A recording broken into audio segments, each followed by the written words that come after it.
இங்க இருக்கிற மாடுகள் எல்லாமே மன உளைச்சலோட தான் இருக்கு. மன உளைச்சல். ஆமா, அதால முடியாம தான் இருக்கு. ஏன்னா அதுக்கு இந்த சீதோஷணமே ஆகாதுங்க. அது சைடு எஃபெக்டா மாறுது. திமில் இருக்கிற மாட்டுடைய பாலை குடிச்சிங்கன்னா உடல்ல எந்த பாதிப்பும் வராது. நீலகிரியோட மேற்கு தொடர்ச்சி மலைக்கும் மடகாஸ்கருக்கும் சம்பந்தமே இல்லை. ஆனா ஒரே குரங்கோட படிமம் இருக்கிறதுனால இரண்டு நிலத்தையும் சேர்த்த மாதிரியான ஒரு பொது நிலம் இருந்திருக்கலாம் அப்படின்னு ஒரு தேரியை கொடுக்குறாரு. அதனால அது லெமுரியா கண்டம் அப்படின்னு நம்ம சொன்னது.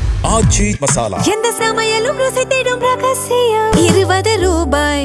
ஹாலிடேஸ்னாலே அது நம்ம ஜிடி ஹாலிடேஸ் தான். GT holidays, South India's #1 travel brand. You know you are special when you're with GT Holidays.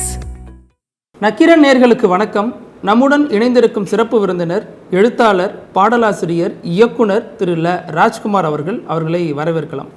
வணக்கம்ண்ணா. வணக்கம். வணக்கம். சமீபத்தில் நீங்கள் நக்கீரன் இதழில் திமிழ்னு ஒரு தொடர் எழுதுனீங்க, அடங்காத காளைகளின் ஆடுகளும். அது தமிழ்நாட்டை தாண்டி, இந்தியாவை தாண்டி அமெரிக்காவிலேயே முக்கியமான ஒரு நூலாக முக்கியமான லைப்ரரிகளில் இடம்பெற்றிருக்கு. அந்த தருணம் எப்படி இருந்துச்சு? ஃபஸ்ட் நம்ம அதிலிருந்து போயிடலான்னு பார்க்குறேன். ரொம்ப மகிழ்ச்சியான ஒரு விஷயம். ஏன்னா ஒரு படைப்பாளிக்கு அந்த அங்கீகாரம் தான் முக்கியம். இப்போது பெர்க்லி, பெனிஸ்லோவியா, லைப்ரரி ஆஃப் காங்கிரஸ் இதை மாதிரி பாரம்பரியமான அமெரிக்க லைப்ரரிகளில் இந்த புக்கு அக்விசேஷன் எடுத்திருக்காங்க. அப்போ அந்த லைப்ரரி இன்னும் எத்தனை 100 வருடங்கள் இருந்தாலும் இந்த புத்தகம் பல பேருக்கு போய் சேரும். ஒன்று. ரெண்டாவது, இந்தியா தாண்டி உலக அளவில் பல்வேறு வாசகர்களுக்கு இந்த புத்தகம் போய் சேரும் அப்படிங்கும்போது அது எனக்கு ரொம்ப மகிழ்ச்சியான ஒரு விஷயந்தான். அவங்க இதை ஏன் தேர்ந்தெடுக்கணும்? இப்போ நம்மளுடைய மொழி, பண்பாடு இது எல்லாத்துலேயும் மாடு இருக்குது, நம்ம அதை ஒரு கனெக்ட் பண்ணிக்க முடியும். இப்போ அமெரிக்கர்களுக்கு இதை பற்றி தெரிஞ்சுக்க வேண்டிய தேவைன்னா என்னவா இருக்குன்னு நினைக்கிறேன்? இல்லை, அவங்க முக்கியமான புத்தகங்கள் எல்லாத்தையுமே கலெக்ஷன் பண்ணுறாங்க. அவங்க இப்போது சவுத் ஏஷியா ரீஜியனில் இருக்க முக்கியமான புத்தகங்கள் எல்லாமே அவங்க கலெக்ஷன் பண்ணுறாங்க. அந்த கலெக்ஷனை அவங்க மெயின்டைன் பண்ணிகிட்டே வராங்க. இப்போ பெனிஸ்லோவியா 200 வருஷமாக இருக்குது அந்த லைப்ரரி. 200 வருஷமாக அவங்க பல கலெக்ஷன்களை எடுத்துக்கிட்டே இருக்காங்க. ஸோ அவங்க காலம் தாண்டி அதை எடுத்துகிட்டு போகணுன்றதுக்காக இந்த புத்தகங்களை அவங்க தொடர்ந்து கலெக்ட் பண்ணுறாங்க. இப்போ நீங்கள் சூஸ் பண்ணுற டைட்டில் வித்தியாசமாக இருக்கும். இப்போ இந்த கதைக்கு இந்த புத்தகத்துக்கு திமிழ்னு பேர் வச்சிங்க. உங்களுடைய முன்னத்தைய படம் அண்ணனுக்கு ஜெயவாக இருக்கலாம், அல்லது இப்போ பேட்டைக்காளியாக இருக்கலாம். இந்த பேட்டை காளிங்கிறதுலே வித்தியாசமாக இருக்கும். பேட்டை காளினா ஒரு ரவுடியை குறிக்கிற சொல் மாதிரியே இருக்கும். பேட்டை, காளி அந்த மாதிரி படங்கள் அப்படி பார்த்துருக்கோம்.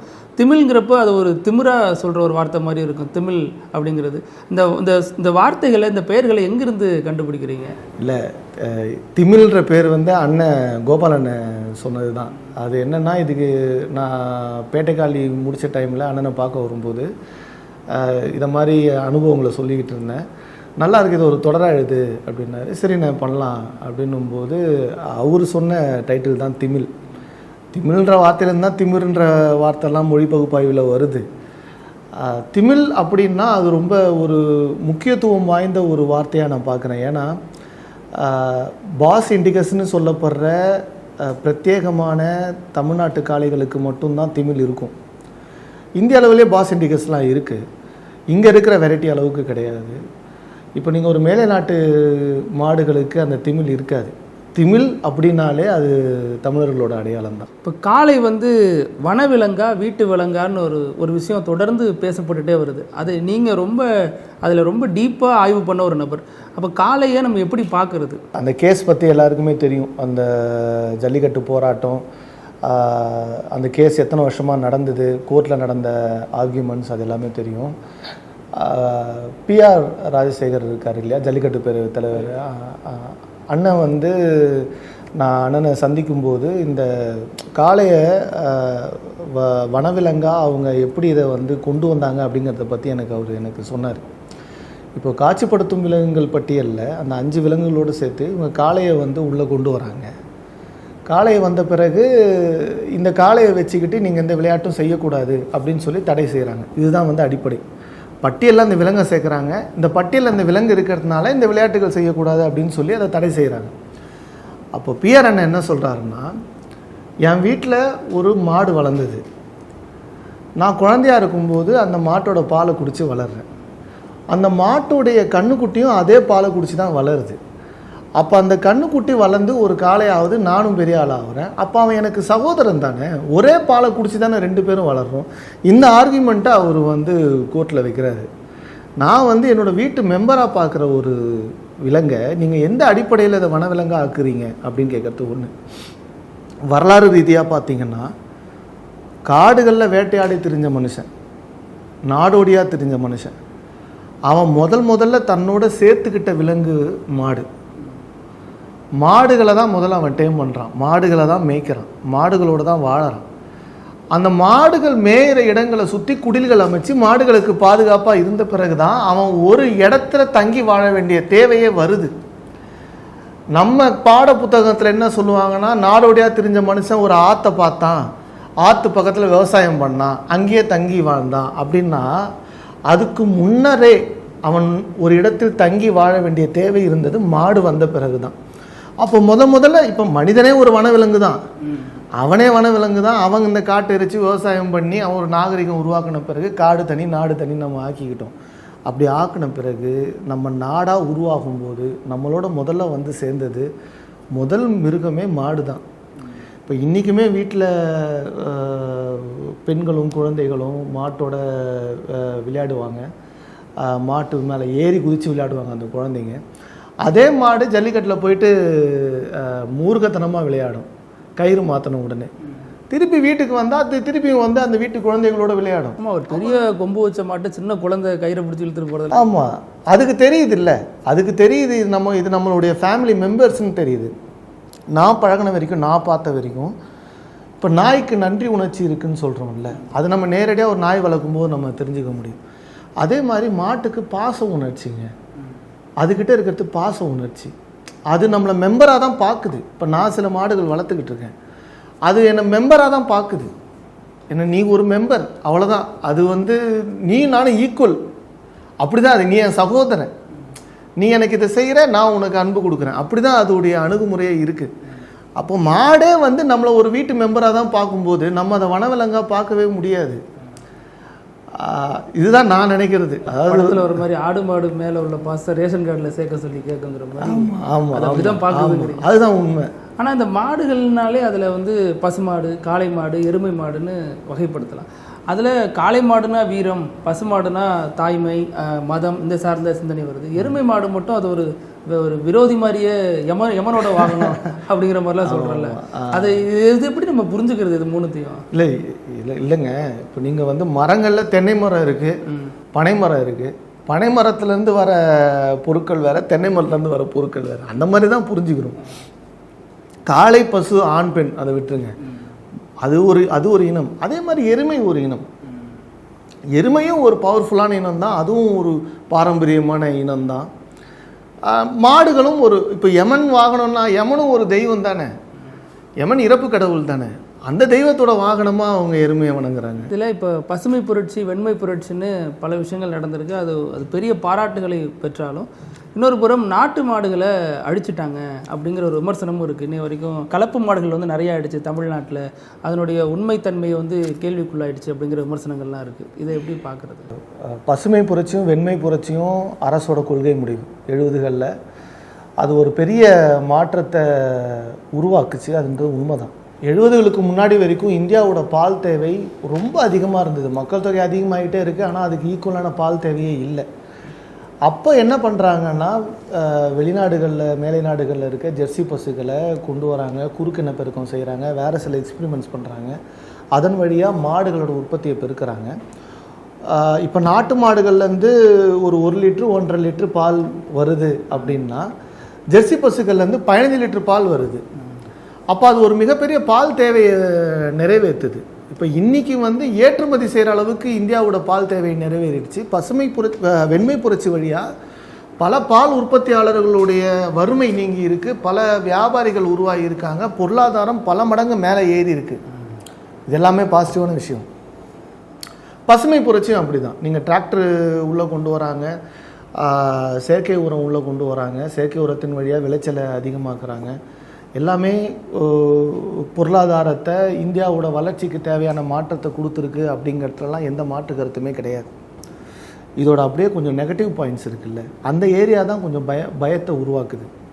இப்போ வந்து 2ஆம் உலகப் போரில் மிச்சமான அமோனியம் பாஸ்பேட்டை கீழே நாடுகளுக்கு செயற்கை உரமாக மாற்றி அனுப்பி அப்போது அந்த செயற்கை உரம் வழியாக இங்கே இருக்கிற பூச்சிகளை அழிக்கிறதின் மூலமாக நம்ம விளைச்சலை பெருக்க முடியும்னு எடுக்கிற அந்த முடிவின் வழியாக இப்போ நீங்கள் சாப்பிட்ற நான் சாப்பிட்ற இந்த உணவில் ஒரு நச்சு சேர்ந்துட்டு தானே இருக்குது. அந்த நச்சு நம்ம உடம்புல சேர்ந்துக்கிட்டு தானே இருக்குது. தலைமுறையாக அது வரும் இல்லையா? அப்போது ஒரு பக்கம் நாடு வளருதுன்னு சொன்னாலும் அந்த நாடுங்கிறது அந்த நாட்டு மக்கள் தானே. அந்த மக்களுடைய ஆரோக்கியம் பாதிக்கப்படுது அப்படின்னா அது நம்ம கேட்கணும், அது கேள்வி வரணும். அங்கே இப்போ வந்து A2 மில்க்கு சொல்கிறோம், A1 மில்க்கு, A2 மில்க்கு சொல்கிறோம். இப்போ ஜெர்சி பசுக்களுடைய பால், அதை ஜெர்சி மட்டும் கிடையாது, நீங்கள் நாட்டு மாடுகள் அல்லாத பால்னே வச்சுக்கோங்களேன். அந்த பாலை குடிக்கும்போது அதில் இப்போ FSSAI ஆவணங்கள் படி 40% ஆன்டிபயாட்டிக் உள்ளே இருக்குதுன்னு சொல்கிறான். அதாவது அந்த மாடை வந்து காப்பாற்றுறதுக்காக அடிக்கிற ஊசி இருக்குல்ல, அந்த ஊசிலேருந்து வர அந்த ஆன்டிபயாட்டிக், அந்த நச்சு 40% அந்த பாலில் கலந்துருக்குன்னு சொல்கிறான். ஓகே, அது இல்லாமல் சர்க்கரை வியாதி, ரத்த அழுத்தம், கேன்சர் வரைக்கும் இதுக்கு காரணங்கள் இருக்குன்னு ஆய்வுப்படி கண்டே பிடிச்சிட்டாங்க. இப்போ நம்ம பொறுத்த வரைக்குங்க தமிழ் வழக்கப்படி பாலுங்கிறது மருந்துங்க. இப்போ சித்த மருத்துவத்தில் நீங்கள் வந்து ஒரு குளிகையோ சூரணமோ கொடுத்தாங்கன்னா அதோட சூட்டை தணிக்கிறதுக்காக பால் குடி அப்படின்னு சொல்லுவாங்க. அந்த அளவுக்கு தான் பால் தேவை ஒரு மனுஷனுக்கு.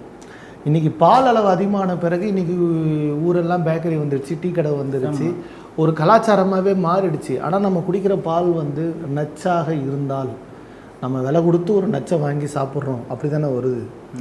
இப்போ இந்த இடத்துல நம்ம அதை இப்போ நம்ம அதை தெரிஞ்சுக்கிட்டோம்னா இம்மிடியேட்டாக அதுலேருந்து நம்ம வெளியே வரணும். அதுக்கான மாற்றை நாம் கண்டுபிடிக்கணும். இதுவுமே அரசோட கொள்கை முடிவாக தான் இருக்கணும். இது தனி மனித மாற்றமாகவும் இருக்கணும், சமுதாய மாற்றமாகவும் இருக்கணும், அரசுடைய கொள்கை முடிவாகவும் மாறணும்னு நான் நினைக்கிறேன். நீங்கள் அதை சார்ந்து நிறைய ஆய்வுகள்லாம் பண்ணியிருக்கீங்க. மாடு இந்த சம்மந்தப்பட்ட பல விஷயங்கள் நீங்கள் கிட்டத்தட்ட PhD பண்ணுற அளவுக்கான விஷயங்களை பண்ணியிருக்கீங்க. இந்த பாலுங்கிறத டீயாக மாற்றுறதுங்கிறது வெள்ளைக்காரர்கள் வந்த பிறகு தான் நம்ம அந்த இதுக்கு மாறுறோம். இதற்கு முன்னாடி நீங்கள் சொல்கிற இந்த இலக்கிய இலக்கணத்தெல்லாம் உங்களுக்கு நிறைய தெரியும், இலக்கியம்லாம் நிறைய படிச்சிருக்கீங்க. அப்போ இலக்கியப்படி இந்த பால் குடிக்கிறது, அந்த காலத்தில் டீ குடிக்கிறது, அல்லது இந்த மாதிரியான ஒரு வழிமுறை தமிழர்களுக்கு இருந்திருக்கு? நமக்கு டீ காஃபி குடிக்கிற வழிமுறையெல்லாம் கிடையாது. நம்ம வந்து தயிரில் ஈசலை பொரிச்சு அதை வந்து அது புரோட்டீன், ஈசல் இப்போ இருக்கும் ஊர்லலாம் கிராமங்களில் சாப்பிடுவாங்க. ஈசலை பொரிச்சு தயிரில் கலந்து சாப்பிட்ற வழக்கம் நமக்கு இருந்தது. இலக்கியங்களில் நான் பார்த்த வரைக்கும் பால் வந்து வளர்ந்தவர்களும் பால் குடிக்கிற வழக்கம் நம்ம இதில் இல்லை. நம்ம இல்லை, எந்த மிருகமுமே வளர்ந்த பிறகு பால் குடிக்காது. அது குழந்தை பருவத்தில் குடிக்கிறது தான். அதுக்கப்புறம் அதை நம்ம மெடிசனாக பயன்படுத்தியிருக்கோம். பாலை நம்ம வந்து மோரா, நெய்யா, தயிராக மாற்றி அதை பல வகையில் நம்ம மாற்றி நம்ம பயன்படுத்தணும். பாலை கடைசி வரைக்கும் ஒரு 70-80 வயசு வரைக்கும் குடிக்கிற வழக்கெல்லாம் நம்ம இதில் கிடையாது, எனக்கு தெரிஞ்சு இல்லை. சரி, நம்ம நாட்டு மாடுகளுடைய பால் நல்லா சக்தியான பாலாக இருக்குது, இல்லை வந்து ஜெர்சி பசுக்கள் பால் ஏன் சக்தி இல்லாமல் இருக்குது அப்படின்ற ஒரு கேள்வி வரும். அங்கே தான் திமில் வேலை செய்யுது. அதாவது மேலை நாட்டு மாடுகள், அங்கே இருக்கிற குளிர் பிரதேச மாடுகள், அங்கே இருக்கிற வெப்ப சீதோஷ்ண நிலைக்கு ஏற்ற மாதிரி தான் ஆயிரக்கணக்கான வருஷமாக அதோடைய உடம்பு தகவமைப்பு இருக்குது. இப்போ அதை இங்கே கொண்டு வரும்போது இங்கே இருக்கிற வெயில் இருக்குல்ல, இங்கே இருக்கிற வெப்பம் அதால் தாங்க முடியாது. இங்கே இருக்கிற மாடுகள் எல்லாமே மன உளைச்சலோடு தான் இருக்குது. மன உளைச்சலோடு? ஆமாம், அதால் முடியாமல் தான் இருக்குது. ஏன்னா அதுக்கு இந்த சீதோஷணமே ஆகாதுங்க. அது அது அது வேண்டா வெறுப்பாக தான் இருக்குது. ஸோ இப்போ என்னென்னா அந்த வெப்பம், இப்போ திமில் வந்து எதற்காக ஒரு மாட்டுக்கு இருக்குன்னா, இங்கே இருக்கிற வெப்பத்தை உள்வாங்கிறதுக்காக. அந்த மாட்டோடைய திமில் அமைப்பு தான் சூரியகேது நாடி ஓடுதுன்னு சொல்லுவாங்க. அந்த மேலே தான் அந்த இங்கே இருக்கிற வெப்பமும் சீதோஷணமும் உள்வாங்கப்படுது. இப்போது ஒரு ஜெர்சி பசுக்கு அது மாதிரி உள்வாங்கிற தன்மை இல்லாததுனால அந்த வெப்பம் நேரடியாக அதோடைய பாலில் கலக்குது. இவ்வளோதான் இதில் இருக்க பேசிக் அறிவியல். அப்போ அது வந்து சைடு எஃபெக்டாக மாறுது. திமில் இருக்கிற மாட்டுடைய பாலை குடிச்சிங்கன்னா உடலில் எந்த பாதிப்பும் வராது. இதுதான் அடிப்படை அறிவியல். இன்றைக்கி இந்த பிரியாணி அதுக்கு ஒரு எமோஷன் இருக்குங்கிற மாதிரி டீங்கிறது ஒரு அடிக்ஷனாக மாறிட்டு இருக்கு. அதுக்காக அந்த கேள்வி. ஆமாம், நீங்கள் வந்து ஜல்லிக்கட்டு அதுக்கான உதாரணம் வந்து இந்த தடை செய்யப்பட்ட பொழுது நீங்கள் சொன்ன விஷயங்கள்லாம் இது வந்து குமரிக்கண்டம் காலத்திலேருந்து தொடர்ற ஒரு விஷயங்கிற மாதிரி நீங்கள் சொல்லியிருந்தீங்க. அப்போ மாடுகள் தொடர்பான விஷயங்கள்லாம் அங்கிருந்தே இருக்குது அப்படின்ட்டுருக்கீங்க. அதற்கான ஆய்வுகள் நிறைய சொல்லியிருக்கோம். ஓகே, நம்ம இப்படி போகலாம். அதாவது என்னென்னா, ஜல்லிக்கட்டுடைய பூர்வீகம் எங்கன்னு தேடி போகும்போது ஜல்லிக்கட்டு ஒரு கலாச்சாரமாக எப்படி இருக்குது, அது பின்னாடி போகும்போது மலை மாடுகள் அதோடைய கலாச்சாரம் எப்படி இருக்குது, இப்படி அதுக்குள்ளே தேடிக்கிட்டு போயிட்டுருக்க டைமில் எனக்கு ஒரு ஆச்சரியமான ஒரு அனுபவம் கிடச்சிது. ஃபிலிப்ஸ் கிளேட்டர் வந்து ஒரு 150 வருஷத்துக்கு முன்னாடி இங்கே நீலகிரியில் ஒரு குரங்கோட படிமத்தை கண்டுபிடிக்கிறாரு. லெமூர் குரங்கோட படிமத்தை கண்டுபிடிக்கிறார். அதே குரங்கோட படிமம் மடகாஸ்கர்லேயும் இருக்குது. இப்போ அவர் என்ன சொல்கிறாருன்னா, ரெண்டுத்துக்கும் நடுவில் கடல் தான் இருக்குது. நீலகிரியோட மேற்கு தொடர்ச்சி மலைக்கும் மடகாஸ்கருக்கும் சம்மந்தமே இல்லை. ஆனால் ஒரே குரங்கோட படிமம் இருக்கிறதுனால 2 நிலத்தையும் சேர்த்த மாதிரியான ஒரு பொது நிலம் இருந்திருக்கலாம் அப்படின்னு ஒரு தேரியை கொடுக்குறாரு. அது உண்மையிலே ஒரு அதிர்வலைகளை உருவாக்குச்சு. அதனால தான் அது லெமூரியா கண்டம் அப்படின்னு நம்ம சொன்னது. ஆனால் அவுட் ஆஃப் ஆஃப்ரிக்கா தேரியில் அதை முற்றிலுமாக மறுதளிச்சு கண்டங்கள் இடப்பெயர்வு வழியாக இந்த மாதிரி குரங்கோட படிமங்கள் மாறி இருக்கலாம். மற்றபடி இது வந்து 2த்துக்கும் நடுவில் கடல் தான் இருக்குது. ஏன்னா தரைப்பகுதி இருந்ததற்கான ஆழம் அந்த அளவுக்கு அந்த கடலில் இல்லை. அதனால் இதில் வந்து சாத்தியம் இல்லைன்னு சொல்லி உடைக்கிறாங்க.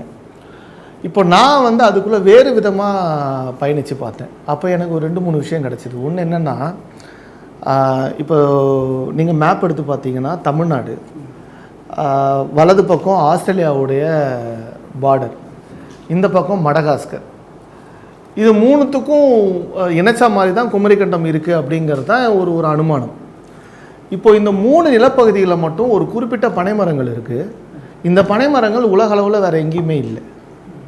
அது தமிழ்நாட்டில் இருக்குது, கடல் கடந்து ஆஸ்திரேலியாவில் இருக்குது, கடல் கடந்து மடகாஸ்கரில் இருக்குது. சரி, இப்போ இதை இணைக்கிறதுக்கு ஏதாவது ஒரு வழி இருக்கான்னா, நக்கீரர் இறையனார் அகப்பொருளில் 49 நாடுகளை பற்றி சொல்லும்போது குறும்பனை நாடுகள் பெரும்பனை நாடுகள்லாம் சொல்கிறாரு. குமரிக்கண்டத்தில் இருந்ததே பனை நாடுகள் தான் அப்படின்னு சொல்கிறாரு. அப்போது பனைமரங்கள் குமரிக்கண்டத்தில் இருந்தது ஒரு ஆதாரம். அதே பனைமரங்களோட எச்சங்கள் இன்றைக்கி தமிழ்நாட்டிலையும் ஆஸ்திரேலியாவிலையும் மடகாஸ்கர்லையும் இருக்கின்றது ஒரு ஆதாரம். இது எனக்கு ஒரு ஸ்ட்ராங் பாயிண்ட்டாக இருந்தது. 2வது, மடகாஸ்கரில் சாவிக்கா அப்படின்னு ஒரு கேம் விளையாடுறாங்க, ஒரு விளையாட்டு விளையாடுறாங்க. அது என்னன்னா, இங்கே வந்து பொங்கல் மாதிரியே நெல் விதைக்கும் போது அவங்க மாடுகளை வச்சு ஒரு விளையாட்டு விளையாடுறாங்க. அந்த மாடுகளும் நம்மளுடைய செபு காளைகளாகவே இருக்குது. அந்த மாடுகளை வச்சு என்ன விளையாட்டு விளையாடுறாங்கன்னா, அந்த மாடை பிடிச்சா அந்த ஊர் பொண்ணு அந்த பையனை கல்யாணம் பண்ணுவாள். மாடை பிடிச்சா தான் கல்யாணம் பண்ணுவாள், இல்லைனா பண்ண மாட்டான். இது பிபிசியில் ஒரு டாக்குமெண்ட்ரியாகவும் வந்திருக்கு. அப்போது இதில் என்ன எனக்கு ஆச்சரியமாக நான் எங்கே அதை நான் கனெக்ட் பண்ண பார்க்குறேன்னா, உலக அளவில் தமிழ்நாட்டில் மட்டும்தான் ஜல்லிக்கட்டு நடக்குது. ஜல்லிக்கட்டு ஏன் நடக்குதுன்னா, முல்லை நிலத்தில் மாடுகளை பிடிக்கிற ஆண்மகனை அந்த பொண்ணு திருமணம் செய்து கொள்வாள்ன்ற ஒரே காரணத்துக்காக அந்த ஒரு கலாச்சாரமாக, அது ஒரு விளையாட்டாக, அது திருவிழா மாதிரி நடத்திக்கிட்டு இருந்தாங்க. மாடை பிடிக்கிறவனு தான் கல்யாணம் பண்ணுவாள். இதுதான் நம்ம இலக்கியங்கள் சொல்கிறது. அப்போது இதே வழிமுறை, இதே ஒரு பண்பாடு கடல் கடந்து எப்படி போகும்? கடல் கடந்து மாடு ஒன்றா போகலாம், கப்பலை ஏற்றி போனாங்கன்னு கூட சொல்லுங்கள். அந்த வழக்கம் எப்படி போகும்? ஆணிரை கவர்தல் இருக்குது, அது அதே ஊர்லேயே. அது மடகாஸ்கரில் மட்டும்தான் இருக்குது, ஆப்பிரிக்காவில் வேறு எங்கேயுமே கிடையாது. அப்போது 2 விளையாட்டு, ஒரே கலாச்சாரம், ஒரே நோக்கத்தில் விளையாடப்படுகிறது. நடுவில் வந்து ஒரு கடல் இருக்குது அப்படின்னா 2 நிலத்தையும் சேர்த்த மாதிரியான ஒரு பொது நிலம் இருந்திருக்கலாம். இப்போ இங்கேயே எனக்கு ஒரு மாற்று கருத்து என்ன வருதுன்னா, அப்போ வந்து தரைப்பகுதியே இல்லைன்னு சொல்கிறாங்களே, அப்போ நீங்கள் வந்து குமரிக்கண்டம் இருக்குன்னா எப்படி அப்படின்னா, அதுக்கும் ஒரு நல்ல ஆச்சரியமான ஒரு ரிசல்ட் கிடச்சிது. எப்படின்னா, இந்த மேற்கு தொடர்ச்சி மலை இருக்கு இல்லையா, மேற்கு தொடர்ச்சி மலையுடைய தொடர்ச்சி நீட்சி கடலோட மத்தி வரைக்கும் போகுது. அது ஒரு மத்தியில் உலகத்தோட முதல் மலை மேருமலை, அது அங்கே உருவானதாக சொல்கிறாங்க. அப்போது குமரிக்கண்டம் அப்படிங்கிறது தரைப்பகுதி இல்லை, அது வந்து மலைப்பகுதிகள். அந்த மலையோட உச்சங்கள் தான் இன்றைக்கி மாலத்தீவுலாவும் மொரிஷியஸ் இது மாதிரி வந்து கடல்களில் இருக்கிற தீவுகள் எல்லாமே அந்த மலையோட முகடுகள். அப்போது குமரிக்கண்டன்றது ஏன் தரைப்பகுதியாக இருக்கணும்? அது ஏன் ஒரு மலைப்பகுதியாக, ஒரு குறிஞ்சி பகுதியாக இருக்கக்கூடாது? மனிதன் ஆரம்பத்தில் தோன்றினது குறிஞ்சியில் தானே, மலையில் தானே தோன்றுனா. அதனால தானே நம்ம கை கால்கள்லாம் மலைகளில் வாழ்கிற அமைப்போடவே இருக்குது. அப்போ குமரிக்கண்டம்ன்றது ஒரு மலைப்பகுதியாக இருந்திருக்கலாம். அங்கிருந்து தரைப்பகுதியில் இறங்கும்போது இந்த விளையாட்டுகள் விளையாடப்பட்டு இருக்கலாம். அங்கிருந்து பிரளயம் வரும்போது, பிரளயம் வந்ததுக்கான ஆதாரங்கள்லாம் அந்த புத்தகத்தில் இருக்குது. 3 பிரளயம் வந்தது. அது அறிவியல் பூர்வமாகவே நிரூபிக்கப்பட்டது. வரலாறுலேயும் இலக்கியத்துலேயும் எல்லாத்துலேயுமே இந்த பிரளயத்தை பற்றி சொல்கிறாங்க. ஸோ 20,000 வருஷத்துக்கு முன்னாடி ஒரு பிரளயம் வந்தது, 10,000 வருஷத்துக்கு முன்னாடி ஒரு பிரளயம் வந்தது, 5,000 வருஷத்துக்கு முன்னாடி ஒரு பிரளயம் வந்தது. அப்படி அந்த பிரளயம் வரும்போது அந்த மக்கள் பிரிந்து உலகம் ஃபுல்லாக பரவி இருக்கலாம். இதை நான் வந்து ஸ்ட்ராங்காக நம்புகிறேன். எனக்கு இந்த அறிவை கொடுத்தது வந்து இந்த ஜல்லிக்கட்டில் போய் தேடும்போது தான். நீங்கள் இதில் இன்னொன்று சொல்லியிருப்பீங்க, ழகரம், இந்த நாக்கம் மடித்து சொல்கிறதே முதல் முறையாக தமிழில் தான் வந்துச்சு. அது ஒரு வித்தியாசமாக இருந்துச்சு. இதில் நுட்பமாக இவ்வளோ விஷயத்த சொல்கிறீங்களே அப்படின்னு. ஆமாம், அதோடைய விளக்கம் என்னென்னா, இப்போ வந்து நாக்கை மடித்து பேசின பிறகு தானே மொழி உருவாகுது. இதுதானே நம்ம சொல்கிறோம். நீ சொன்ன அப்புறம் நான் எல்லா ழாவையும் உச்சரித்து பார்த்தேன், எதுலையுமே இருக்காது. எல்லாம். ஆமாம். ஸோ என்னென்னா, நீங்கள் வந்து நாக்கை மடிக்கிறதுங்கிறதே ஒரு கலை தான். நாக்கை மடித்து பேசுறது இன்றைக்கி நம்ம இயல்பாக வருது. ஆரம்ப காலங்களில் அது அவ்வளோ இயல்பு கிடையாது. காட்டுவாசியாக இருந்த மனுஷனுக்கு முதல்ல உயிரெழுத்துக்களில் நாக்கையே யூஸ் பண்ணாமல் உயிரெழுத்துக்களை ஆரம்பிக்கிறோம். காற்றை மட்டும் யூஸ் பண்ணி ஆ இ ஊ ஏ ஓ அப்படின்னு போகிறோம். அதுக்கப்புறம் மெய் எழுத்துக்கள் வருது. நாக்கை பயன்படுத்தி நம்ம எழுத்துக்களை உருவாக்குறோம். வார்த்தைகள் ஓரெழுத்து வார்த்தைகள் வருது. அதுக்கப்புறம் எழுத்துக்களை சேர்த்து வார்த்தைகள் வருது. இங்கேருந்து பல பேர் அதை எடுத்துக்கிட்டாங்க, நம்மளே கொடுத்தோம். மொழி ட்ரேடிங் நடந்தது. இந்த ஏரியாலாம் வச்சுப்போம் ஒரு பக்கம். இப்போது உலகத்திலே மூத்த மொழி தமிழ் மொழி அப்படின்னு நம்ம சொல்கிறோன்னா அதுக்கு இந்த ழ அப்படிங்கிற எழுத்து ரொம்ப ரொம்ப ரொம்ப முக்கியமான ஒரு ஆதாரம்னு நான் நினைக்கிறேன். ஏன்னா நாக்கை மடிக்கும்போது நீங்கள் லேன்னு சொல்லும்போது உங்கள் நுனி நாக்கு வந்து மேல்வாயை தொடும். ல அப்படின்னு சொல்லும்போது உங்கள் நுனி நாக்கு உள்வாயை தொடும். ழ அப்படின்னு சொல்லும்போது உங்கள் நுனி நாக்கு உள்நாக்கை தொடும். நுனி நாக்கு உள்நாக்கை தொடும் அளவிற்கு ஒரு ரிஃபைன்டு ஒலி வடிவம் உலக அளவில் எந்த மொழியிலுமே இல்லை. இப்போ ஒன்று கேரளாவில் இருக்குன்னு அதுவே நம்மளுது தான், அதனால் அதுவும் அவங்களும் நம்ம ஆளுங்க தான், அதை விட்டுருங்க. ஸோ இந்த நுனி நாக்கு உள்நாக்கை தொடுவது அப்படிங்கிறது வந்து உச்சங்க. அது மொழி வடிவத்தோட உச்சம். அப்போ அது தமிழில் மட்டும்தான் இருக்குங்கிறது இதில் ரொம்ப முக்கியமான ஒரு சூட்சமும் நான் நினைக்கிறேன். அதே மாதிரி நுனி நாக்கு உள்நாக்கை தொடுறதுங்கிறது சித்தர் வழிபாட்டு முறையில் ஒரு முக்கியமான தியான முறை. அது குண்டலினி யோகத்தில் உச்சந்தலையில் இறங்குற அமிர்தம் உள்நாக்கின் வழியாக வரும்போது அதை நுனிநாக்கின் வழியாக எடுப்பதுங்கிறது சித்தர் முறையில் இருக்க வழிபாட்டு மார்க்க முறை. அது சாதாரணமாக பேசுகிற மொழியிலேயே ஒரு ஒரு ஒரு ஒரு ஆன்மீக ரீதியான ஒரு ஒரு எப்படி சொல்கிறது, ஒரு அறிவியல் ரீதியான ஒரு முக்கியமான ஒரு விஷயத்தை வந்து நம்ம ஆளுங்க வச்சுருக்காங்க. நீங்கள் அதனால் பாருங்கள், அமிழ்துன்னு சொல்லி பாருங்கள், தமிழ்னு மாறும். ஸோ தமிழே அமிழ்து, அதற்கு ழாங்கிறது வந்து ஒரு ஒரு என்ன சொல்கிறது, ஒரு சாட்சி. அது நல்லா இருந்துச்சு. புத்தகத்தில் படிக்கிறப்ப அது வித்தியாசமாகவும் இருந்துச்சு, வியப்பாகவும் இருந்துச்சு. இன்னொன்று, மகாபாரதம் தொடர்பான விஷயத்த புத்தகத்தில் சொல்லியிருக்கேன். ரைட்டு. மகாபாரதமே ஒரு சர்ச்சைக்குரிய விஷயமாக தான் இருக்குது. நடந்துச்சா நடக்கலையா அப்படிங்கிற விஷயம் போயிட்டுருக்கு. ஆனால் அது நடந்திருந்தால் அது தமிழ் மண்ணில் நடந்திருக்கான வாய்ப்புகள் அதிகமாக இருக்குது அப்படின்னு சொல்லியிருக்கோம். அது எந்த அடிப்படையில் சொல்கிறீங்க? அதாங்கய்யா, இப்போது இதில் வந்து எப்படின்னா, மகாபாரதத்தை பற்றி பேசணும்னு வச்சுக்கோங்களேன், நம்மளை வேற மாதிரி ஃபஸ்ட்டு முத்திர குத்துறாங்க. எப்படின்னா, பகுத்தறிவு இல்லாதவன் மகாபாரதம் வந்து ஒரு டோட்டலாக ஒரு புனைவு கதை, இந்த மகாபாரதத்தை வந்து இவன் வந்து நடந்திருக்கலாம்னு சொல்லும் போதே நம்மளை வந்து ஒரு எப்படி சொல்கிறது, அறிவியல் அல்லாத ஒரு ஆளாக நம்மளை வந்து மாற்றிடுறாங்க. ஆனால் நான் எப்படி பார்க்குறேன்னா, நான் வந்து கதை எழுதுகிறவன், நான் எழுதுகிறவன், இயக்குனராக இருக்கேன். நான் எப்படி ஒரு கதையை உருவாக்குவேன் அப்படின்னா, ஒரு உண்மை சம்பவத்திலிருந்து தான் நான் ஒரு கதையை உருவாக்க முடியும். கரெக்டாக? மனிதனால் மனிதனுக்கு அப்பாற்பட்ட ஒரு விஷயத்தை சிந்திக்கவே முடியாது. இதுதான் நமக்கு சயின்ஸே சொல்லுது. அவன் உருவாக்குற வடிவம், அவன் பார்க்குற வாழ்வியல் கலாச்சாரம், இதை மட்டும்தான் அவனால் ரீக்ரியேட் பண்ண முடியும். இது ஒரு பாயிண்ட். இப்போ நிலாவில் வந்து பாட்டி வடை சுடுறாங்க அப்படின்னு சொல்கிறாங்க, ரைட்டா? அது வந்து ஒரு புனைவு கதை. நிலாவில் எங்கடா பாட்டி வடை சுட முடியும்? ரைட்டு, பாட்டியால் வடை சுட முடியும், அது உண்மை. நிலா இருக்கிறது உண்மை. இதை ரெண்டுத்தையும் சேர்த்தோம் அப்படின்னா அது கற்பனை இல்லையா? இப்போது நீங்கள் இதுக்கு பின்னாடி இருக்க உண்மையை பார்க்கணுன்னா, பாட்டி வடை சுடுற அந்த கலையை தான் பார்க்கணும், அந்த கதையை தான் பார்க்கணும். நிலாவில் பாட்டி வடை சுடுறாங்கன்னு சொல்கிறாங்க, அதனால் நிலாவே பார்க்கக்கூடாதுன்னு சொல்லி ஒதுக்கூடாது. சரியா? அது அப்படியே நான் மகாபாரத்துக்கு நான் நினைக்கிறேன். நீங்கள் மகாபாரத்துக்குள்ளே இருக்கிற உண்மையை பாருங்கள், மகாபாரத்துக்குள்ளே இருக்கிற மையக்கதையை பாருங்கள், மகாபாரதம் எப்படி உருவாச்சுன்னு பாருங்கள். அப்படி பார்க்கும்போது அதில் எனக்கு பல விஷயங்கள் ஓப்பன் ஆகுதுங்க. நான் ஏன் மகாபாரத்துக்குள்ளே போனேன்னா, ஜல்லிக்கட்டு மகாபாரத்தில் இருக்குது, ஆணிரை கவர்தல் இருக்குது, மாடு பிடித்தல் இருக்குது, மாயோன் இருக்கார். ஸோ அவர் தான் ஜல்லிக்கட்டையே உருவாக்குறாரு. இப்போ இது எல்லாத்துக்கும் பின்னாடி நான் மகாபாரத்துக்கு பின்னாடியும் போக வேண்டியது இருக்குது. இப்போது மகாபாரதத்தை ஒரு 1259 நினைக்கிறேன், அத்தனை செய்யுள்களை இந்தியா முழுக்க தொகுக்கிறாங்க. வியாசர் அப்படின்னா தொகுப்பவர், வியாசன்றது ஒரு பட்டப்பெயர். ஓகே, ஆமாம், பட்டப்பெயர். தொகுத்துருக்காங்க. ஸோ 1250, அதாவது 1259 வச்சுக்கோங்களேன், எனக்கு எக்ஸாக்ட் நம்பர் தெரில. அத்தனை சமஸ்கிருத பாடல்களையும் ஒருங்கிணைச்சி இதில் வந்து அந்த செய்யுள் வடிவத்தை வச்சு இதோடைய காலத்தை கணக்கிடுறாங்க. காலத்தை கணக்கிடும்போது ஒரு மூல நூல், செம்பதிப்புன்னு சொல்லுவோம்ல, அந்த மைய கதை, அதற்கு பின்னாடி சேர்ந்த கதைகள், அது எல்லாத்தையும் நீங்கள் கழிச்சிங்கன்னா மகாபாரத்துக்கு பின்னாடி ஆரம்பத்தில் நடந்த ஒரு மைய கதை இருக்குது. அந்த கதையை தான் நான் பார்க்குறேன். அதில் வந்து இந்த கிருஷ்ணரோட லீலைகள்லாம் இல்லை. திரௌபதி சேலையை உருவும் போது கிருஷ்ணர் வந்து காப்பாற்றின கதைலாம் அதில் இல்லை. கௌரவர்களே தடுக்கிறாங்க திரௌபதி சேலையை துச்சாதனம் உரிக்கும் போது. இந்த மாதிரி அந்த உண்மை கதையில் இருந்தது வேற. அதுக்கு பின்னாடி இன்னும் உண்மை கதை இருக்கலாம். ஜெயம்ன்ற பேரில் 8800 செய்யுள் இருந்தது, அது கிடைக்கல.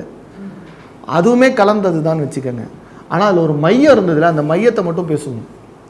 ஒரு குலம், ஒரு குடும்பம், ஒரு குடும்பத்துக்குள்ளே நடந்த அரச சண்டை தான் வச்சுக்கோங்களேன். ஓகே, அதில் வந்து மலை மேலே வாழ்ந்தவர்கள்லாம் குறவர்கள்னு நம்ம இலக்கியம் சொல்லுது.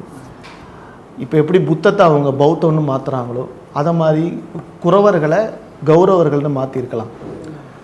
மலையிலேருந்து இறங்கி காட்டை எரித்து விவசாயம் பண்ண பாண்டித்துவம் பெற்றவர்கள் தான் பாண்டியர்கள். பாண்டித்துவன்றது அறிவியல், அந்த அறிவியலை அறிந்தவர்கள். அதுதான் இப்போ பண்டிட்டுன்னு சொல்கிறது எல்லாமே அதிலிருந்து வந்தது தான். அப்போ அந்த பாண்டியர்களை பாண்டவர்கள்னு சொல்லியிருக்கலாம் அப்படின்னு நான் ஒரு மொழி பகுப்பாய்வு பார்த்தேன். எனக்கு அதில் ஒரு ஒரு ஒரு நல்ல ஒரு விஷன் ஒன்று ஓப்பன் ஆச்சு. இதில் சாத்தியங்கள் நிறைய இருக்குது. அப்போ பார்த்தீங்கன்னா நம்மளுடைய மேற்கு தொடர்ச்சி மலையை பார்த்தீங்கன்னு வைங்க, மேற்கு தொடர்ச்சி மலையுடைய அந்த நேர்கோடு இன்னைக்கு கேரளாவில் 100 கௌரவர்களுக்கும் கோவில் இருக்குது, தனித்தனி கோவில் இருக்குது மேற்கு தொடர்ச்சி மலையில். இப்போ அங்கேருந்து அப்படியே இறங்கி வாங்க, நம்ம மண்ணில் மாயோன் வழிபாடு இருக்குது, முல்லை நிலத்து பகுதி இருக்குது, ஏறுதழுவுதல் இருக்குது. இங்கே காட்டு இறைச்சி விவசாயம் பண்ணதுக்கான சான்றுகள் இருக்குது. ஏன்னா நம்ம தான் முதல்ல விவசாயத்தையே கொண்டு வந்தோன்றதுக்கு பல ஆதாரங்கள் இருக்குன்னு வைங்களேன்.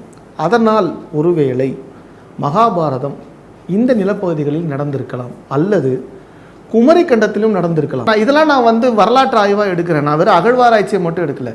நான் இலக்கியம் எடுக்கிறேன், இதிகாசம் எடுக்கிறேன், குகை ஓவியங்கள் எடுக்கிறேன், திருவிழாக்கள் எடுக்கிறேன், குலதெய்வங்களை எடுக்கிறேன். இது எல்லாமே நான் வரலாற்று ஆதாரங்களாக பார்க்குறேன். அதெல்லாம் தூக்கும்போது எனக்கு ஒரு விஷன் கிடைக்குது. அதைத்தான் தமிழில் சொல்கிறேன். பயங்கர வியப்பாகவே இருக்கு. இதில் வந்து இன்னொன்று, இயேசு கிருஷ்ணர் இவங்கெல்லாம் பற்றி பேசுகிறீங்க. அடிப்படையில் மேய்ச்சல் நில கடவுளாக இருக்கிறாங்க, அவங்களுக்குன்னு ஒரு பின்புலம் இருக்குன்னா இதையும் ஜல்லிக்கட்டோட லிங்க் பண்ணுறீங்க. அந்த பின்புலம் இல்லை, அது நான் எப்படின்னா, அது மொழி பகுப்பாய்வு தான். மொழி தான் நம்மளுடைய பெரிய ஆதாரமே. இப்போது கிருஷ்ணன்னு சொல்கிறாங்க, கிறிஸ்டின்னு சொல்கிறாங்க. இப்போ வந்து அவர் ஆடு மேய்ச்சார், நம்மால் வந்து மாடு மேய்ச்சார் சொல்கிறாங்க. அவர் பிறக்கும்போது அவரை கொல்ல முயற்சி பண்ணாங்க, இவர் பிறக்கும்போது இவர் கொல்ல முயற்சி பண்ணாங்க. ஒரே கதை வேறு வேறு இடங்களில் வேறு வேறு மாதிரி இருக்குல்ல. இப்போ இதே மாதிரி வந்து ஐயப்பனோட கதையும் மாதேஸ்வர சுவாமி கதையும் ஒரே மாதிரி இருக்கும், புலியில் வந்த கதை. இப்போ இது உண்மையாக பொய்யான ஆராய்ச்சி பண்ண தேவையில்லை, ஏன்னா அது பல பேரோட நம்பிக்கையை சார்ந்தது. நான் மாயோனும் கிருஷ்ணனும் ஒன்றுன்றது நமக்கு தெரிஞ்ச அந்த வரலாறை வச்சுட்டு நான் பேசுகிறேன். இப்போ மாயோன் வந்து நம்ம தெய்வம், இந்த தெய்வம் வந்து கருத்தாக பேசுனதுனால கருத்தினன்னு சொல்லி அதுக்கப்புறம் அதை கிருட்டினன்னு மாற்றினாங்கன்னு மொழி பகுப்பாய்வில் சொல்கிற மாதிரி இங்கே இருக்கிற கதையும் அங்கே இருக்கிற கதையும் எந்த கதையிலேருந்து எந்த கதை வந்ததுன்னு தெரியாது. ஆனால் ஏதோ ஒரு உண்மை பின்னாடி இருக்கலாம். மாயோன் கதை அப்படி இல்லை. மாயோன்றது நம்ம இன்றைக்கும் நம்ம மாயப்பாண்டி, மாயி, மாயாண்டி அப்படின்னு நம்ம அந்த பேரை தொடர்ந்து வச்சுக்கிட்டே தானே இருக்கும். நம்ம வழி வழியாக கும்பிட்டுட்டு தானே இருக்கும். மாயோன் தான் புல்லாங்குழலில் கொடுத்தாரு, அது நம்ம வரலாறில் இருக்குது. ஆனால் இன்றைக்கி நீங்கள் விக்கிபீடியாவில் போய் பாருங்கள், ஃப்ளூட்டு வந்து ஜெர்மனியில் ஒரு குகையில் ஒரு ஒரு ஒரு மனித எலும்பு, அந்த எலும்பில் 4 ஓட்டை இருக்குது, 60,000 வருஷத்துக்கு முன்னாடி எலும்பு, அதனால் அங்கே தான் முதல்ல ஃப்ளூட் உருவாச்சு அப்படின்னு சொல்லி விக்கிபீடியாவில் ரெக்கார்டு இருக்குது. ஃப்ளூட்டுன்ற வார்த்தை எங்கேருந்து வந்ததுன்னா புல்லாங்குழல்ன்ற வார்த்தையிலேருந்து வந்தது. மூங்கில் வந்து ஒரு புல், அந்த புல்லில் ஓட்டையை போட்டு ஸ்வரங்களை உருவாக்கின அந்த சயின்ஸை அந்த வார்த்தையிலேருந்து ஃப்ளூட்டுன்னு எடுத்துக்கிட்டாங்க. ஆனால் அந்த கலை இங்கேருந்து வந்ததுன்னு ஏற்றுக்கல. ஸோ இதுக்கு பின்னாடி இருக்க உண்மையை தான் நான் பார்க்க விரும்புகிறேன். அப்புறம் கேரளாவில் மாட்டுக்கறி சாப்பிட்றாங்க. நீங்கள் உங்கள் இதில் வந்து என்ன எழுதிருக்கீங்கன்னா, மலைப்பகுதியில் வசிக்கக்கூடியவங்க மாட்டுக்கறி சாப்பிடுவாங்க, வயல் பகுதியில் வசிக்கக்கூடியவங்க ஆடுகளை தான் உணவாக உட்கொள்வாங்க அப்படிங்கிறீங்க. ஆனால் வயல்களில் வசிக்கிறவங்க தானே மாடுகளை தோழனாக பார்க்குறாங்க. இதெல்லாம் கொஞ்சம் எப்படி எடுத்துக்கிறதுன்னு தெரியல. ஓகே, இதுக்கு ஒரு ஒரு சரி, இதை நான் எப்படி சொல்கிறதுன்னு நான் வந்து ட்ரை பண்ணுறேன். அதாவது மண்ணுக்குன்னு ஒரு குணம் இருக்குங்க, மண்ணுக்குன்னு ஒரு பண்பு இருக்குது. ஓகே, தக்கான பீடபூமியோட தெற்கில் மேற்கு தொடர்ச்சி மலைகளில் விளையிற மரம், செடி, கொடி உலக அளவில் எங்கேயுமே விளையிறது கிடையாது. இங்கே விளையிற மரம், இங்கே விளையிற வேப்ப மரம், இந்த விதையை எடுத்துக்கிட்டு போய் நீங்கள் அமெரிக்காவில் போடுங்க, விளையுமானா விளையாது. அதே மாதிரி அங்கே இருக்கிற மரங்கள் இங்கே விளையாது.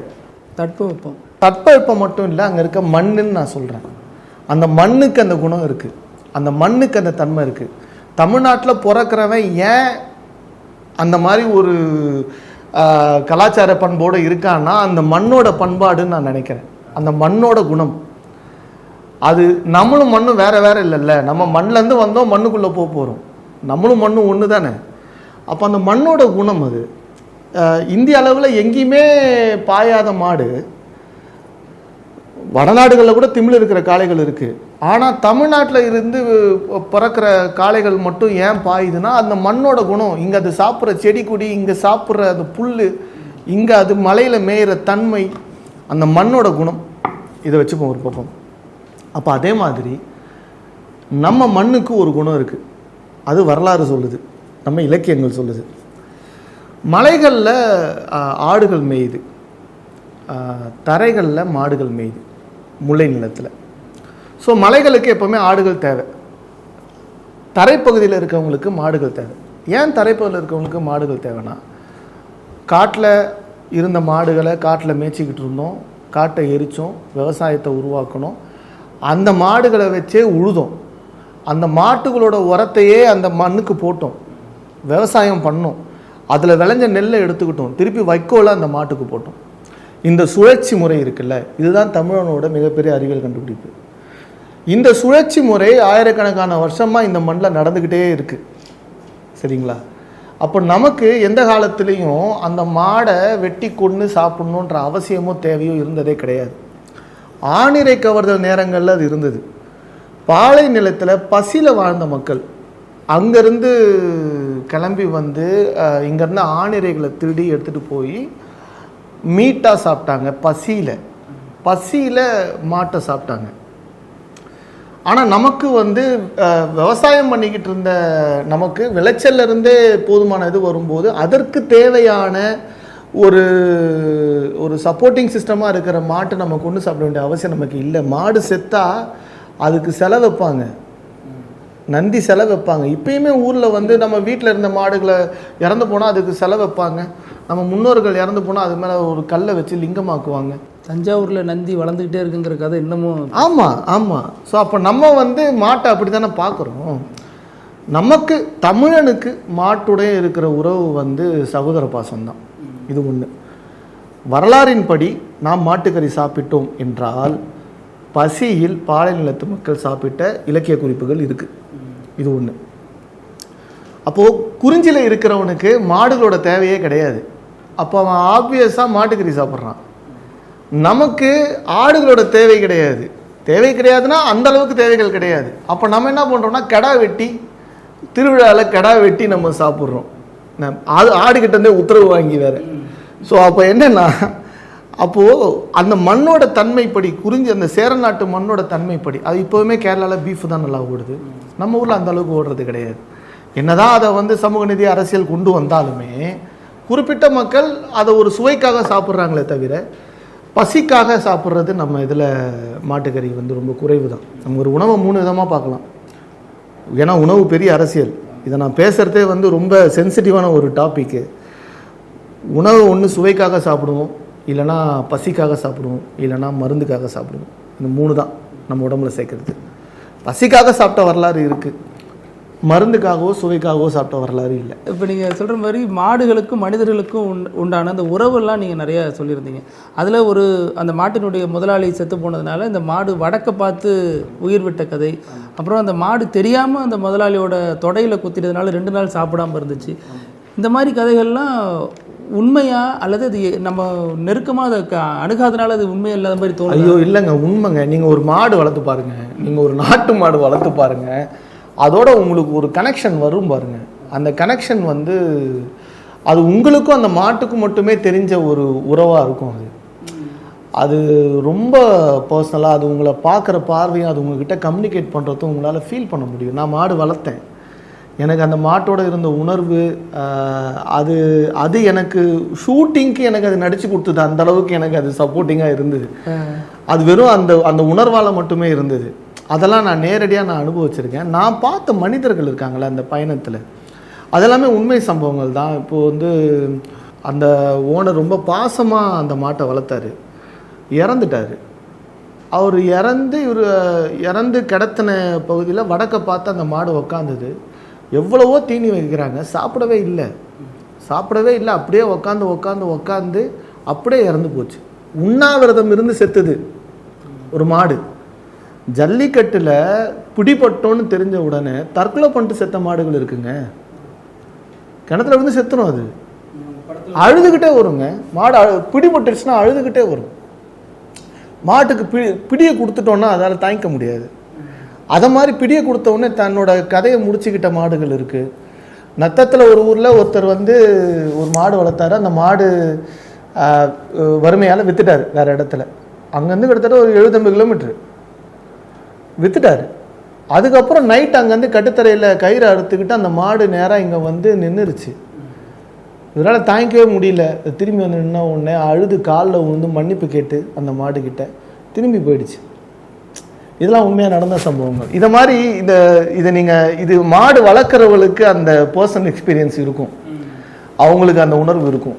இது மற்ற உயிரினங்களை தாண்டி மாடுக்கு அதிகமாக இருக்கும். மாடு ஹைலி சென்சிபிள், ஆடுக்கு இருக்குது. அதுதான் நம்ம தொல்காப்பியத்தில் சொல்கிறாங்களே, ஓரறிவு, ஈரறிவு, 3 அறிவு, 4 அறிவு, 5 அறிவு, 6வது அறிவு மனுஷன். 6வது அறிவு நமக்கு வந்து மனசு.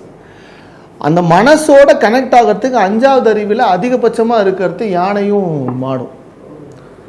அதுக்கு அடுத்தது வந்து சில பறவைகளும் இருக்குது. அதுக்கு அடுத்த சில இப்போ கோழிலாம் வந்து ஓரளவுக்கு அது சென்சிபிளாக இருக்கும், அவ்வளோதான். நாய் நன்றி உணர்ச்சியோடு இருக்கும். யானை வந்து அது நமக்கு முன்னோர் மாதிரி. யானையோடு இருந்து தான் நம்மளே கலாச்சாரத்தை கற்றுக்கிட்டோம். காட்டில் யானை பின்னாடி போய் தான் நம்ம தண்ணி எங்கே இருக்குதுன்னு கற்றுக்கிட்டோம். இதெல்லாம் நம்மளோட இணைஞ்ச மிருகங்கள். இதில் நீங்கள் இன்னொன்றும் சொல்லியிருப்பீங்க புத்தகத்தில், மாடு வந்து பெண்கள் மீதும் குழந்தைகள் மீதும் பாயாது. அது 2 படங்கள் கூட உதாரணமாக காமிச்சிருப்பீங்க. அவங்கள தாண்டி தான் குதிக்கும் பொழுது அவங்க மேலே மோதாதுங்கிற மாதிரி. ஆனால் இப்போ மாடுகள்லாம் குழந்தைகள் பெண்கள் எல்லாம் சாலைகளில் மோதுறதை பார்க்குறோம், முட்டி வீசுது. அதெல்லாம் இல்லை நீங்கள் பெண்களை குழந்தைகளை வேறு யாராவது முற்ற மாடுகள் கண்டிப்பாக நாட்டு மாடுகளாக இருக்காது. ஏன்னா இந்த ஹைலி சென்சிபிளாக இருக்கிறது நாட்டு மாடுகள் மட்டும்தான். அப்படியே இந்த மாடு முட்டினாலுமே வெப்பம் தாங்காமல் வெறியில் போய் முட்டி இருக்குமே தவிர பர்டிகுலராக பண்ணியிருக்காது. ஆனால் நாட்டு மாடுகளுக்கு அந்த முற்ற நோக்கம் இல்லவே இல்லை. நான் பார்த்த வரைக்கும் இதை நான் உங்ககிட்ட கேமரா ஆன் பண்ணி சொன்னேன்னா முன்னாடி சொன்னால் ஞாபகம் இல்லை, இல்லாட்டி திருப்பி நான் அவர்கிட்ட சொன்னேன். ஏற்கனவே ஒரு கதை சொன்னேன்ல, அதாவது வீட்டில் சாதாரணமாக வளர்த்துக்கிட்டு இருப்பாங்க அந்த மாட்டை. குழந்தைங்களோட விளையாடும், பெண்களோட விளையாடும். அந்த மாட்டை கயிறை மாற்றின உடனே அதுக்கு தெரிஞ்சிடும் நம்ம வந்து ஜல்லிக்கட்டுக்கு எடுத்துகிட்டு போகிறாங்க அப்படின்னு. உள்ளே போன உடனே அதோடைய தன்மையே மாறிடும்.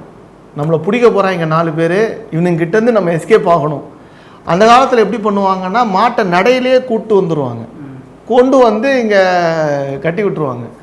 அது நிற்கும், அது 4 பேரை பாயும், வாடியை விட்டு ஓடிடும். அதுக்கப்புறம் மோப்பம் பிடிச்சி அப்படியே மேய்ஞ்சிக்கிட்டே வந்து ஊர்லெல்லாம் மேய்ஞ்சிக்கிட்டே வந்து ஏதாவது ஒரு பொட்டை மாடு இருந்தால் அதோட இணைஞ்சிட்டு அதுக்கப்புறம் அப்படியே வந்து ஒரு 4 நாளில் வீடு வந்து சேர்ந்துடும். இதுதான் நம்ம வாடியோட வழக்கம். இப்படி தான் இருந்தது. ஸோ மாடுக்கு வந்து யாரை பாய போகிறோன்றது தெரியும். இப்போது வாடியிலேயே அந்த மாடுபிடி வீரர்கள் நம்மளை பிடிக்க போகிறாங்க அப்படிங்கிறது அந்த மாட்டுக்கு தெரியும். அதே மாதிரி வேடிக்கை பார்க்குறவங்க யாருன்னு தெரியும், பெண்கள் குழந்தைகள் யாருன்னு அதுக்கு தெரியும்.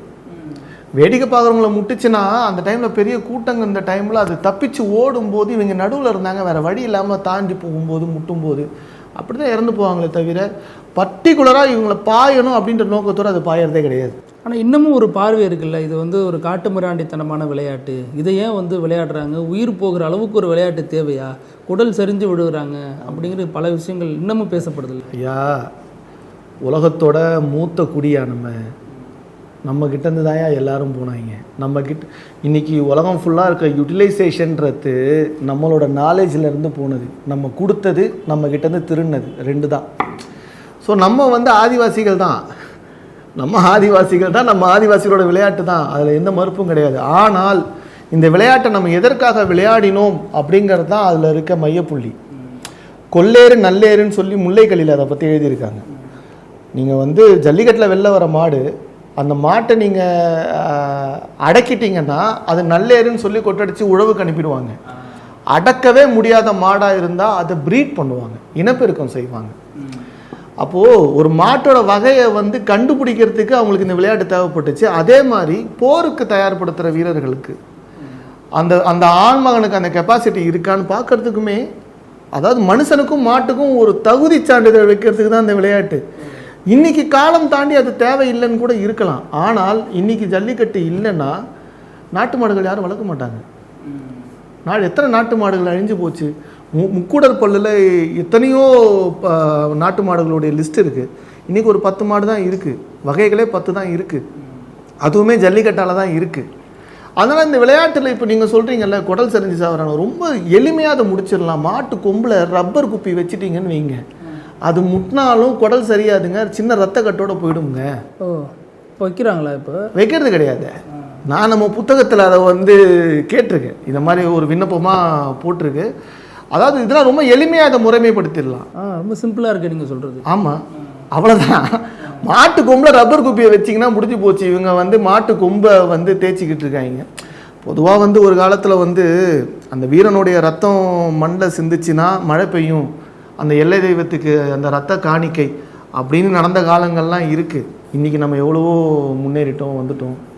இப்போ இன்றைக்கி நம்ம வந்து இந்த விளையாட்டை முறைமைப்படுத்தி இதை வந்து இப்போ ஒரு பிரேசிலில் நடக்கிற மாதிரி ஒரு வெளிநாட்டு பார்வையாளர்களுக்கு ஒரு அழகான காட்சி இதுவாக மாற்றினீங்கன்னா ஒரு வருஷத்துக்கு 1000 விளையாட்டு நடக்குது. தமிழ்நாட்டோட பொருளாதாரம் எவ்வளோ வளரும் பாருங்கள் அதில், இதை நீங்கள் முறைமைப்படுத்தினீங்கன்னா. அப்போ அதுக்கு ரொம்ப சிம்பிளிஃபை பண்ணிடலாம். இந்த மாதிரி குடல் சரியற்ற ஒரு சாதாரண விஷயந்தான், அதில் நீங்கள் இப்போ ரப்பர் குப்பியை வச்சுட்டிங்கன்னா சரியாயிட போகுது. அப்புறம் இன்னொன்று இதில் விமர்சனம் இருக்குது, மஞ்சப்பொடி தூவுறாங்க, அதுக்கு வாடிவாசல் வரைக்கும் அமைதியாக வர மாடு அதற்கப்புறம் வரும்பொழுது இவ்வளோ ஆவேசமாக சீற்றத்தோடு வர்றதுக்கு அதற்கு மதுபானங்கள் ஊற்றுறாங்க அப்படிங்கிற மாதிரி படங்களில் கூட அதெல்லாம் சொல்லியிருக்காங்க. இதெல்லாம் உண்மையாக நடக்குதாங்க? அதாவது என்னென்னா, எல்லாருக்கும் ஒரு கேள்வி வருது. இப்போ அதை வந்து உச்சநீதிமன்ற நீதிபதி அதை கேட்டார். வாடிவாசல் வந்து ஒரு டார்ச்சரிங் சேம்பர்னு சொல்லிட்டாங்க. அந்த வார்த்தை உள்ளே வந்து ஷூட் பண்ணாங்க, பீட்டாலேருந்து வந்து ஷூட் பண்ணாங்க. பண்ணும்போது இவங்க வந்து இந்த மாடு மேலே கலர் பொடி தூவுறாங்கல்ல, மாடு மேலே திமிலை வந்து எதிராளி பிடிக்கக்கூடாதுன்ட்டு விளக்கெண்ணெய் தடவுவாங்க, எண்ணெய் தடவுவாங்க திமிழ் மேலே. அது மேலே அந்த சிவப்பு பொடியை தூவுறாங்க. உடனே இவங்க மிளகா பொடி தூவுறாங்க அப்படின்னு அதை வந்து மாற்றிட்டாங்க. இது எனக்கு பிஆர் அண்ணன் தான் சொன்னார். இப்போது வாடிக்கு வெளியே சாதாரணமாக வருது, வாடிக்குள்ளே மூக்கணாங்கயிறு அவுக்குறீங்க, திருப்பியும் வந்து உள்ளே வந்து பாயுது. எப்படி இது சாத்தியம்? இது ரொம்ப எளிமையான விஷயம். இது மண்ணோட வாகு. தமிழ்நாட்டு மண்ணில் பிறந்த காளைகளுக்கே உரிய தனித்த குணம், அவ்வளோதான் அது.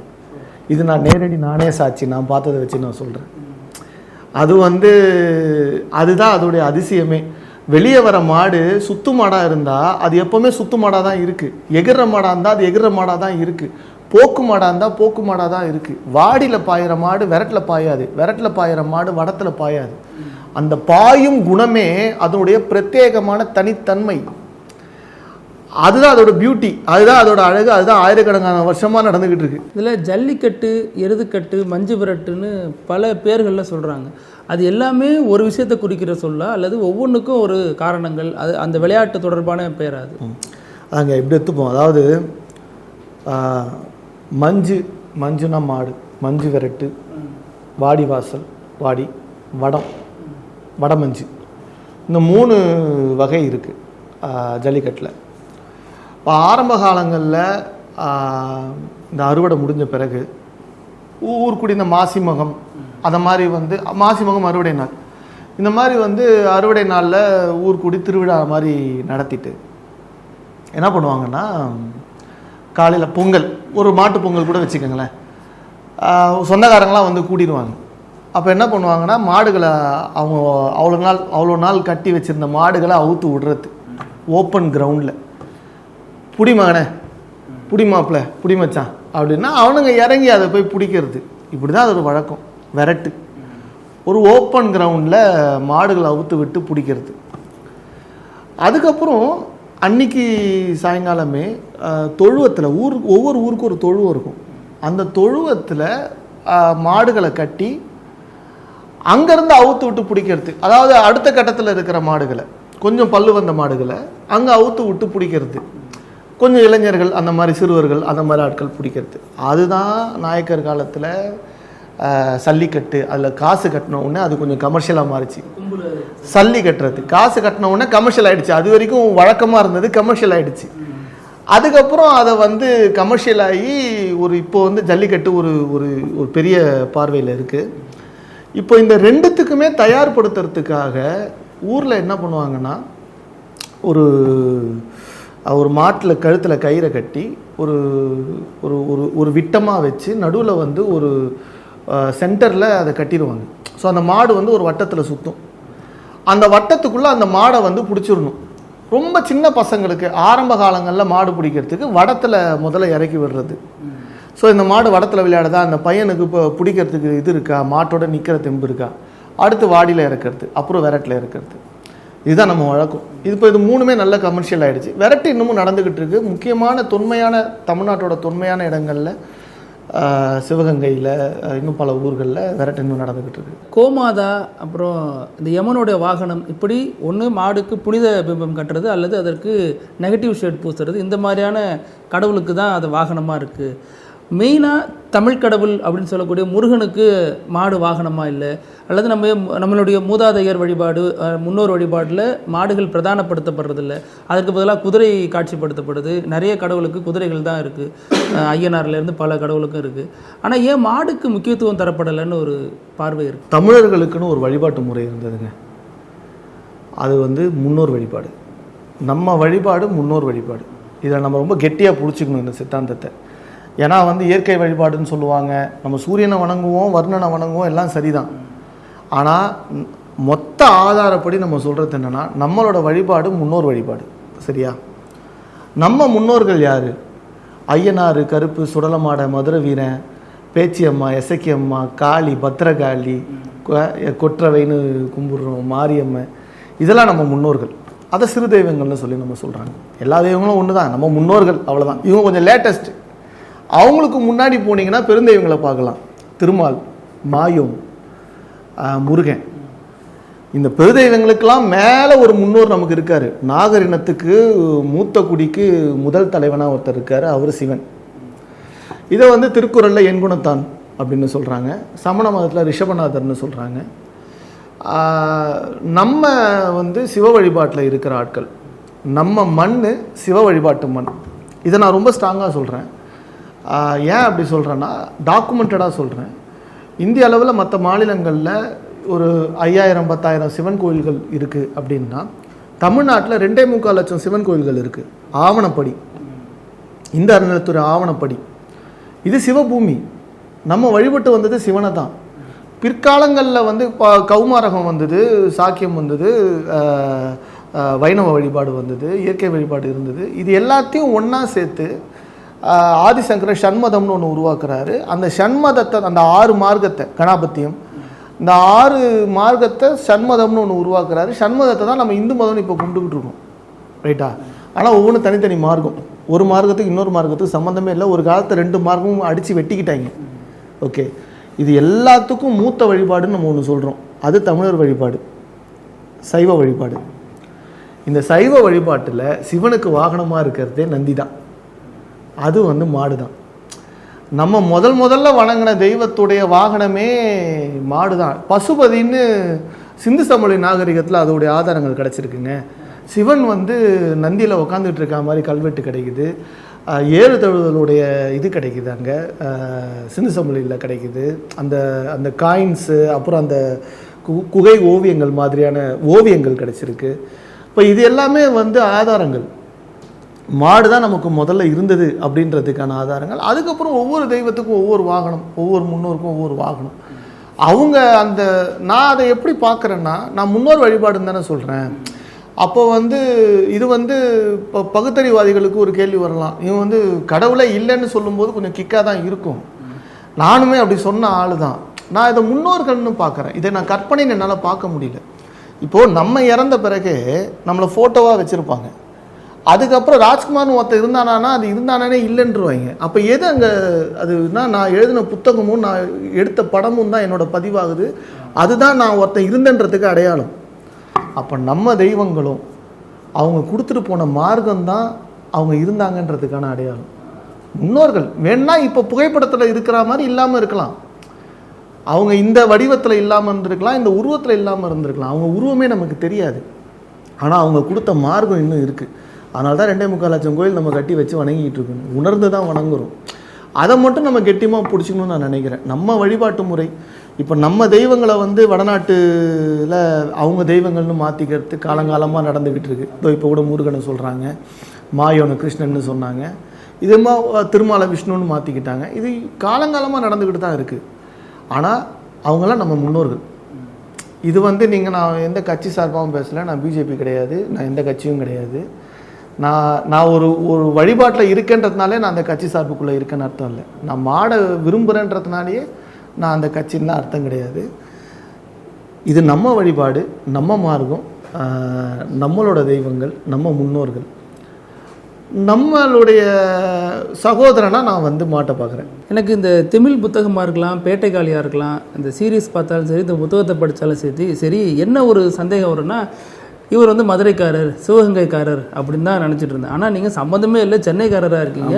உங்களுக்கு இதன் மீதான ஈடுபாடு வந்தது எப்படி? நீங்கள் படத்துக்காக தான் அந்த மாட்டை பழக்கினீங்க அப்படின்னா, அந்த மாட்டை கோவிலுக்கு கொடுக்கும் பொழுது உங்கள் மனநிலை என்னவாக இருந்துச்சு? இதை இல்லை, ஆமாம், உண்மையிலே வந்து நான் 3 படம் எடுத்துட்டேங்க. 3 படமே சென்னையில் எடுக்கல. நான் பிறந்து வளர்ந்தது எல்லாமே சென்னை தான். எங்கள் அப்பா பீரியட்லேருந்து நாங்கள் இங்கே தான் இருக்கோம், 2 தலைமுறை இங்கே தான் இருக்கோம். ஆனால் நான் கொஞ்சம் நிறைய பயணப்படுவேன், நிறைய ட்ராவல் பண்ணுவேன், ட்ராவல் பண்ணிக்கிட்டே இருப்பேன். எனக்கு ரொம்ப பிடிக்கும். அதில் நான் நிறைய மனிதர்களை சந்திக்கிறது. அந்த மாதிரி முதல்ல நான் வந்து ஒரு பேன் பண்ண டைமில் தம்மம்பட்டியில் ஜல்லிக்கட்டில் இறங்கும்போது எனக்கு அது கொடுத்த ஒரு ஹை, அது ஒரு உணர்வை கொடுத்தது. ஏன்னா நேரடியாக உள்ளே இறங்கிட்டோம், வாழ்வாசாவா முதல் முறையை பார்த்துட்டோம். நீங்கள் முதல் முறை கிளம்புறீங்க. ஆமாம், அது என்னங்க, 2 வாழை மரத்தை கட்டி 2 டிராக்டரை வச்சு நடுவில் மாடை விட்டுக்கிட்டு இருக்காங்க. இல்லீகலாக விட்டாங்க, அப்போ சட்டப்படி இல்லை, அது தடை செய்யப்பட்ட நேரம். தம்மம்பட்டியில் செக்கடின்னு ஒரு கிராமத்தில் ஒரு 300 மாட்டை கொண்டு வந்துட்டானுங்க. திடீர்னு அசம்பிள் ஆகும், விட்டாங்க, ரோட்டில் விடுறாங்க. எனக்கு வந்து நான் என்னமோ வந்து ஜல்லிக்கட்டு அப்படின்னா ஓகே, ஒரு வேறு மாதிரி இருக்கும், இந்த முரட்டுக்காலை படத்தில் வர மாதிரி இருக்கும் அப்படின்னு நினச்சி தான் போனேன். பார்த்தா பயங்கர ஃபெரோஷியஸாக இருந்தது. எனக்கு வந்து அது, நான் ஒரு ஷார்ட் ஃபிலிம் எடுத்தேன் அப்போ அந்த டைமில். எனக்கு அது ரொம்ப ஒரு ஹையை கொடுத்தது. சரி, இது நம்ம வந்து கண்டிப்பாக எக்ஸ்ப்ளோர் பண்ணணும் அப்படின்னு தோணும்போது அண்ணனுக்கு ஜெய் பீரியட் பிறகு சரி திருப்பி ட்ராவல் பண்ணுவோம் ஜல்லிக்கட்டில். அப்படி ட்ராவல் பண்ண அது வந்து என்னை இழுத்துக்கிட்டே இருந்தது. நான் எப்போவுமே எப்படின்னா, ஒரு ரிசர்ச் பண்ணுறோம், அதோட வேரை கண்டுபிடிச்சிட்டோம் அப்படின்னா அதோட நான் அதை முடிச்சுட்டு அதை படமாக கன்வெர்ட் பண்ணிவிடுவேன். இதோட வேரை கண்டே பிடிக்க முடியல, போய்கிட்டே இருக்குது இது வரைக்கும். இல்லை, அது கண்டுபிடிச்ச பிறகு தான் புத்தகமாக எழுதிட்டு அதுவும் முடிஞ்சிருச்சு. அந்த புத்தகத்தில் அதோட வேர் இருக்குது. ஸோ அப்போ அதோட வேரை தொடர்றதுக்காக போய் எனக்கு கிட்டத்தட்ட ஒரு 4 வருஷம் எடுத்துருச்சு. ஆனால் அதில் நான் சந்தித்த மனிதர்களும் அனுபவங்களும் என் வாழ்க்கையை வேறையாக மாற்றிருச்சுங்க. நான் வந்து ஜல்லிக்கட்டை பார்ப்பதற்கு முன்னால் நான் வேறு, அங்கே பார்த்து அந்த மனிதர்களையும் அந்த வாழ்வியலும் தமிழ் கலாச்சாரத்தையும் பார்த்த பிறகு நான் யாருன்னு நான் உணர்ந்ததான் நான் ஃபீல் பண்ணுறேன். நான் இப்போ வந்து ஒரு தென்னை மரத்துக்கு நம்ம தென்னை மரம்னு தெரியாது, ஒரு மாமரத்துக்கு நம்ம மாமரம்னு தெரியாது. ஆனால் ஒரு தென்னை மரம் நம்மளும் வந்து நான் மாங்காய் கொடுப்பேன்னு ஒரு தென்னை மரம் நினச்சிக்கிட்டு இருந்தால் அது எவ்வளோ பெரிய தவிர. ஆனால் அது தன்னைத்தானே உணர்ந்தா எப்படி இருக்கும், அந்த மாதிரி ஒரு நான் யார் அப்படிங்கிறத நான் ஒரு இடத்துல நான் உணர்ந்ததுக்கு வந்து இது எனக்கு ஒரு இதுவாக இருந்தது. நான் வளர்த்த மாடு காளி, அந்த மாடை நாங்கள் கண்டுபிடிக்கவே 1 வருஷம் அலைஞ்சோம். மாடே கிடைக்கல. அதாவது பாயாத மாடாக வேணும்னும் போது மதுரையில் ஒரு பொண்ணு வளர்த்த மாடு, ஒரு கயிறில் கட்டுப்படும் அந்த மாடு. அதுக்கேற்ற மாதிரியான அந்த மச்சம் அது மூக்கில் இருந்தது.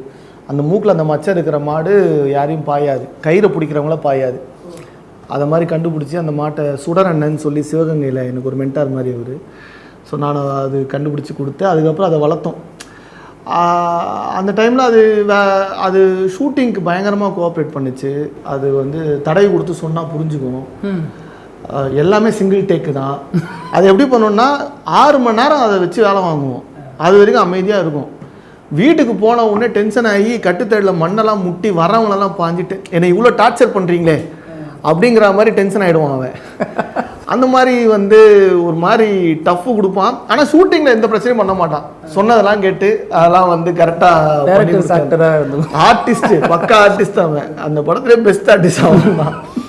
அது மாதிரி சினிமா மாடு கூட அப்படி பண்ணாது வச்சுக்கோங்களேன், அந்த மாதிரி மாடு. அதுக்கப்புறம் படம் முடிஞ்ச பிறகு சிவகங்கை சேவகமூர்த்தி ஐயனார் கோயிலுக்கு அதை வேண்டிக்கிட்டு அதை மூக்கணாங்கயிறை விட்டு அதை விட்டுட்டோம். ஊரில் நல்லா ஸ்டார் மாடாக சுற்றி வந்துக்கிட்டு இருந்தான், நல்லா தான் இருந்தது. ஒரு தைப்பூசம் அன்னைக்கு அதுக்கு வந்து ஜாண்டிஸ் வந்து இறந்துருச்சுன்னு எனக்கு செய்தி வந்தது. அதுதான் அதுக்கப்புறம் எனக்கு கொஞ்சம் சில வருஷங்கள் வந்து எனக்கு கொஞ்சம் ஒரு மனசு உடைஞ்ச இதுதான். ஜல்லிக்கட்டுனாலே நான் பார்க்க மாட்டேன், மாடுகளையே பார்க்க மாட்டேன். எனக்கு இந்த ஞாபகங்கள் வருன்றதுனால ஒரு 2-3 வருஷம் நான் சிந்திக்காமையே இருந்தேன். இப்பயுமே அதை யோசிச்சா நான் எனக்கு அது எங்கேயோ போயிடும், அவனோட ட்ராவல் ஆகிடும். அதாவது எங்கேருந்தோ வந்தான், ஒரு படம் நடித்து கொடுத்தான்,